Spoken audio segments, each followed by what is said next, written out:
Next, heredity. Heredity is transmission of character from one generation to the next generation, while variation refers to the difference shown by the individual of the same species and also by the offspring of the same parent. Okay, so heredity definition, please bracket it: transmission of character from one generation to another generation. What is variation? That is a difference shown by the individual of the same species or of the offspring of same parents. All these happen only due to chromosomes. Now let's see what chromosomes are and how they are composed with DNA that form the genetic material. So this variation is happened due to chromosome. This variation is happened due to chromosomes. Where the chromosomes are actually located? It is located inside the nucleus. It is located inside the nucleus. What is nucleus? Nucleus is present inside the cell. Okay, so nucleus, inside the cell nucleus is present. Nucleus consists of a set of chromosomes. These chromosomes are packed with a sequence of DNA. About this DNA is considered as the genetic material. About all we will discuss in our next class. Next one is Gregor Mendel. See, actually he is the father of genetics. Why he is called so? Before 18th century, that means before his period, there was no awareness about the gene, and nobody knows that how the characters are transmitted from parents to offspring. Nothing, they doesn't know. Later only they identified that the genes are inherited from one generation to another generation, and which is responsible for the conduction of character. All this later only they have identified. Mendel was an Austrian monk who discovered the basic principle of heredity through his experiment. His experiments are the foundation for modern genetics. He was born in the 1822 to a family of farmers in Silesian of Czechoslovakia. After finishing his high school at the age of 18, he entered the Augustinian monastery at Brunn as a priest. From there, he went to the University of Vienna for training in physics, mathematics, and natural science. Mendel returned to the monastery in 1854 and continued to work as a priest and teach in high school. When he was doing his teaching work in high school, he started his famous work on pea plant, a garden pea plant, Pisum sativum. So in his leisure time, he started his famous experiment on garden pea plant. He conducted his experiments in the monastery for about 9 years. In this experiment he conducted in the monastery for about 9 years. That is from the year 1856 to 1865. He had worked on nearly 10,000 pea plants of 34 different varieties. So, and he found and noted a different form from one another. All the pea plants, so many difference among them. Thus, Mendel has chosen 7 pairs of contrasting characters for his study as shown in the table. So, he observed many differences found among the different pea plants, isn't it? Among that, we are going to see 7 contrasting characters: seed shape, round, and wrinkled. What is this dominant and recessive character? It is given here. Dominant character, it is nothing but the character when we are crossing the two contrasting character of same gene, which character is expressed in the offspring or in the F1 generation and is called what? Dominant character. Which character is not expressed? This is called a recessive character. Seed color will be yellow and green, and seed coat color colored and white. Pod shape inflated, constructed. Part color green and yellow. Flower position axillary and terminal, and stem height long and stout. So these are the 7 contrasting pair of characters which was observed by Mendel.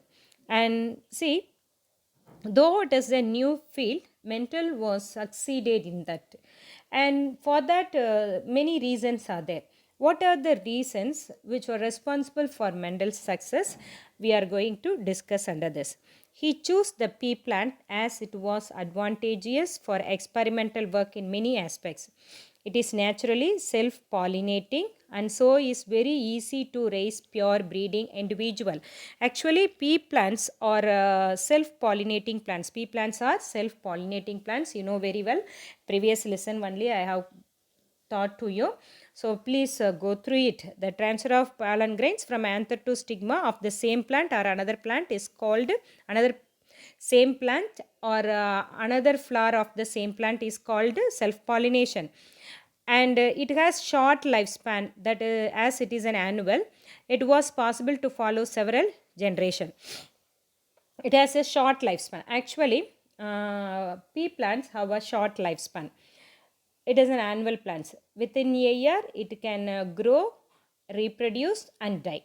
Since it is an annual plant and have short life period, we can do several generation of work within a short period of time. And this is also one reason. And it is easy to cross pollinate. It is easy to cross pollinate.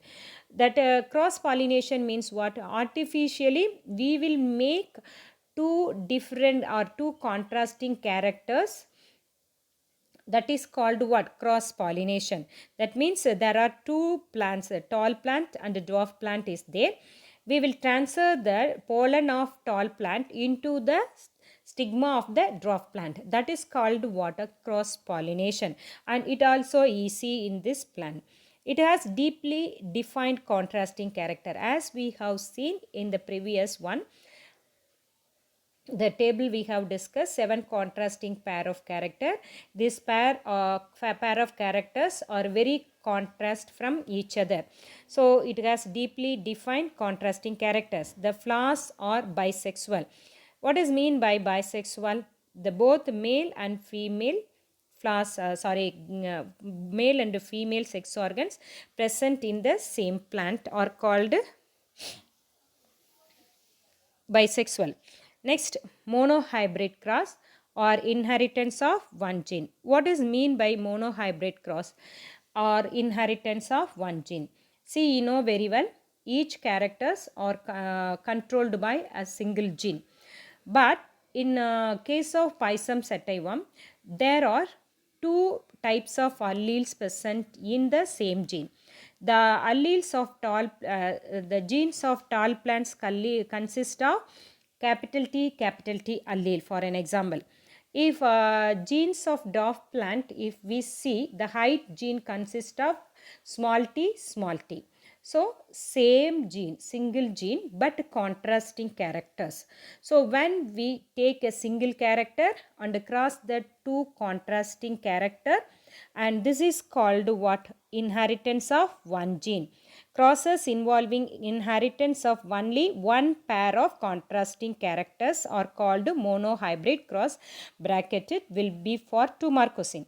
For example, if we cross between two forms of a single trait, that like a cross between tall and a dwarf plant.